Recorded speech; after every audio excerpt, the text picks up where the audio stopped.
Friends, അപ്പോൾ ഇന്ന് നിങ്ങളുടെ മുന്നിൽ ഞാൻ പരിചയപ്പെടുത്താൻ പോകുന്നത് നിങ്ങളെല്ലാവരും കണ്ടു പരിചയമുള്ളൊരു ഫ്രൂട്ടാണ്. മുള്ളാത്ത എന്നാണ് ഇതിൻ്റെ പേര്. അപ്പോൾ ഈ ഫ്രൂട്ട് നമ്മുടെ ക്യാൻസർ വരാതിരിക്കാനായിട്ട് നമ്മളെ സഹായിക്കും എന്നാണ് പറയുന്നത്. അപ്പോൾ നമുക്കിതൊന്ന് കട്ട് ചെയ്ത് നോക്കാം. ഇതിൻ്റെ ടേസ്റ്റൊക്കെ എങ്ങനെയുണ്ട് നോക്കാം. ഇതിൻ്റെ ഉൾഭാഗമൊക്കെ കാണാനായിട്ട് എങ്ങനെയുണ്ട്, ഇതിനകത്ത് കുരുക്കളുണ്ടോ, എങ്ങനെയുണ്ടെന്നൊക്കെ നമുക്ക് നോക്കാം. അപ്പോൾ ആദ്യം കട്ട് ചെയ്ത് കഴിഞ്ഞപ്പോൾ തന്നെ ഉള്ളിൽ ബ്ലാക്ക് കളറിൽ സീഡ്സൊക്കെ ഉണ്ട്, ഏകദേശം നമ്മുടെ സീതപ്പഴമൊക്കെ പോലെ. ഞാനിത് ഒരു തവണ കഴിച്ചിട്ടുണ്ട്. ഇതിൻ്റെ ടേസ്റ്റ് എന്ന് പറയുന്നത് ഏകദേശം ഒരു മധുരവും പുളിയും കൂടിയും വരുന്നൊരു ടേസ്റ്റാണ്. പക്ഷേ ഇതിൻ്റെ സ്മെല്ല് നല്ല അടിപൊളി സ്മെല്ലാണ് കേട്ടോ.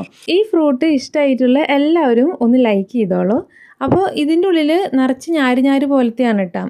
സീതപ്പഴം പോലെയല്ല, ഇതിൻ്റെ ഉള്ളിൽ അത്രയും മധുരമല്ല, ഞാര് പോലെയാണ് വരേണ്ടത്. അപ്പോൾ അത് ജ്യൂസ് കുടിച്ചിട്ട് എൻ്റെ കൊറ്റൻ കളയാണ് ചെയ്യാറ്. പക്ഷെ അതും കൂടിയും കഴിക്കണം എന്നാണ് പറയാറ്.